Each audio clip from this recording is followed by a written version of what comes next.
নমস্কার বন্ধুরা, তো এটা তো আশা করি সবাই জানে 11 তারিখ লঞ্চ হতে চলেছে পোকো X6 আর X6 Pro। Poco X6 5G এর উপর আমি একটা ডিটেল ভিডিও বানিয়ে দিয়েছি, আই বাটনে দেখতে পারেন। কিন্তু এই ভিডিওতে লঞ্চের আগে লাস্ট বারের জন্য আমরা দেখব যে পোকো X6 Pro বলে স্মার্টফোনটায় কি এমন স্পেসিফিকেশন আছে যেটার জন্য বলা হচ্ছে যেটা বছরের সবচেয়ে বেস্ট গেমিং স্মার্টফোন হিসেবে লঞ্চ হবে। এই ভিডিওতে আমরা এটা সম্বন্ধে আলোচনা করব।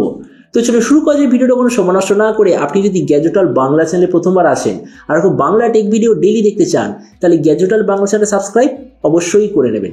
তো প্রথমত আলোচনা করবেন এই স্মার্টফোনটার ডিজাইন সম্বন্ধে। তো যেমন আপনি দেখছেন এবারে যে পোকো X6 Pro পেছন দিক থেকে দেখতে এক্স্যাক্টলি এরকম। ফোনটা আপনি টোটাল 3টে কালারে পাবেন, গ্রে, ইয়েলো আর ব্ল্যাক।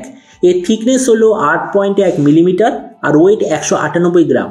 আর এর পেছন দিকে যে মেটেরিয়াল ওটা হলো গ্লাস ব্যাক। ডিসপ্লের দিক থেকে এতে আপনি পাবেন 6.67 inch 1.5K 12 bit 120 hertz super AMOLED display, তার সঙ্গে 480 হার্জের টাচ সামলিং রেট, 2160 হার্জের ইনস্ট্যান্ট টাচ সামলিং রেট, 1920 হার্জের পিডালেন ডিমিং রেট, 1800 নিটসের brightness, 20:9 aspect ratio, 93% screen to body ratio.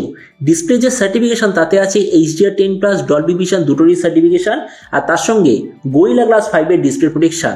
তার মানে সোজা কথা বলতে গেলে প্রাইস পয়েন্ট হিসেবে যে ডিসপ্লেটা সত্যিই খুব ভালো। প্রসেসরের দিক থেকে এতে আপনি পাবেন ডায়মেনসিটি 8300 আলট্রা 5G প্রসেসর, যার সঙ্গে 5000 মিলিমিটার করে আশেপাশে ভেপার কুলিং চেম্বারও আপনি পাবেন। ক্যামেরার দিক থেকে আছে 64, 8 আর 2 মেগাপিক্সেলের ট্রিপল রিয়ার ক্যামেরা, তার সঙ্গে 16 মেগাপিক্সেলের সেলফি। এই যে রিয়ার ক্যামেরা ওটার সঙ্গে আপনি OIS, EIS দুটোরই অপশান পাবেন। এই যে স্মার্টফোনটা অনেক ধরনের র্যাম আর স্টোরেজ অপশানে আসবে, কিন্তু স্টার্টিং হবে 8/256 GB থেকে। র্যামের কোয়ালিটিটা LPDDR5X, মেমোরিতে আছে UFS 4.0, যেটার সঙ্গে কোনো ধরনের ডেডিকেটেড SD কার্ড স্লট নেই। ব্যাটারির দিক থেকে 5000 mAh ব্যাটারি, সঙ্গে 67 ওয়াটের চার্জার, আর তার সঙ্গে হলো USB Type-C কানেক্টিভিটি। তো এবারই স্মার্টফোনের বাকি কিছু ফিচার বলতে গেলে এতে আপনি পাবেন Android 14 out of the box, কোনো ধরনের 3.5mm জ্যাক নেই, ডুয়েল স্পিকার, আর যেটার সঙ্গে আছে আন্ডার ডিসপ্লে ফিঙ্গারপ্রিন্ট সেন্সার। আর এই সফটওয়্যার আপডেট সাইকেলের দিক থেকে বলতে গেলে এক্সপেক্ট করা হচ্ছে যে 3 বছরের মেজর OS আপডেট আর 4 বছর সিকিউরিটি আপনি পেয়ে যাবেন। তো এবার সবচেয়ে মেন জিনিস, ফোনটা কি দামে লঞ্চ হবে। তো দেখুন, আমি এখনো পর্যন্ত যেরকম খবর পেয়েছি ফোনটা ইন্ডিয়ার মার্কেটে লঞ্চ হওয়ার কথা 32,000-এর আশেপাশে। আর আপনাদের ভিডিওটা বাংলাদেশ থেকে দেখে থাকেন তাহলে বাংলাদেশটা লঞ্চ হওয়ার কথা প্রায় 45,000 বাংলাদেশি টাকার আশেপাশে। তো এবার সব ভিডিওর মধ্যে আমরা কি জানাবো এই যে স্মার্টফোনটা যে আসতে চলেছে এটা কি প্রাইস পয়েন্টের মধ্যে সবচেয়ে ভালো, নাকি এর চেয়ে বেটার কোনো স্মার্টফোন সেম প্রাইস পয়েন্টে অ্যাভেলেবেল আছে বা অ্যাভেলেবেল হতে চলেছে। তো দেখুন, এই স্মার্টফোনটার সঙ্গে একটাই ফোন কম্পিট করতে পারবে। ফোনটার নাম হলো iQOO Neo 9 Pro, যেটা ফেব্রুয়ারি মাসের ফার্স্ট উইকে লঞ্চ হচ্ছে। তো আমরা যদি iQOO Neo 9 Pro এর সঙ্গে এটা কম্পেয়ার করি, কেননা দেখুন iQOO Neo 9 Proটা ওই একটু দামিতে, মানে ধরে নিন 35,000 টাকার আশেপাশে, মানে ইন্ডিয়ান টাকা অনুযায়ী বলছি, ওই দামে লঞ্চ হবে।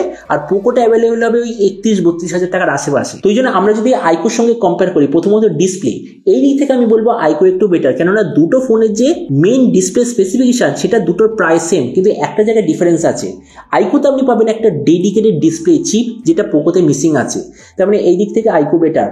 প্রসেসরের দিক থেকে বলতে গেলে এখানেও iQOO বেটার, কারণ আমি নিজে স্ন্যাপড্রাগন জেনারেশন 2 আর ডায়মেনসিটি 8300 এটার আমি কম্পারিজন করেছিলাম।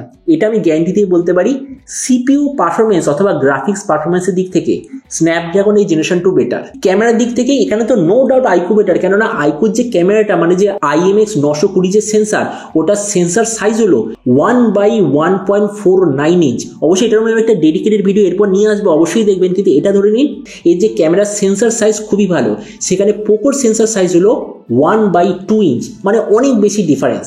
তাছাড়া ব্যাটারি আর চার্জারের দিক থেকে এখানেও iQOO বেটার। স্পিকারের দিক থেকে দুটো সেম, ওএস আপডেটের দিক থেকে আমি বলবো মোর অর লেস দুটো সেম। তোমরা দেখুন ভিডিও লাস্টে আমি এটাই বলবো, যদি আপনি ইন্ডিয়ান টাকা অনুযায়ী 32,000 টাকার আশেপাশে একটা ফোন নিতে চান, তো আমার মতে মনে হয় বাজেটটা একটু ইনক্রিজ করতে পারেন আর iQOO Neo 9 Proটা আপনি চুজ করতে পারেন, যেটা আমার মতে মনে হয় লং টার্ম ইউজ করার জন্য আরো বেশি স্পেসিফিকেশন আপনাকে প্রোভাইড করবে। তো এবার আপনি যে কোনো অবশ্যই জানাবেন এই যে পোকো তরফ থেকে নতুন স্মার্টফোন যে আসতে চলেছে এটা স্পেসিফিকেশন থেকে আপনার কি মনে হয়, আর যে দামে এটা আসছে তো সেই দামে এটাকে আপনি নিতে চান নাকি অন্য কোনো স্মার্টফোন আপনি চুজ করতে চান, এটার সঙ্গে নিচে কথা বলতে আপনাকে একদমই ভুলবেন না।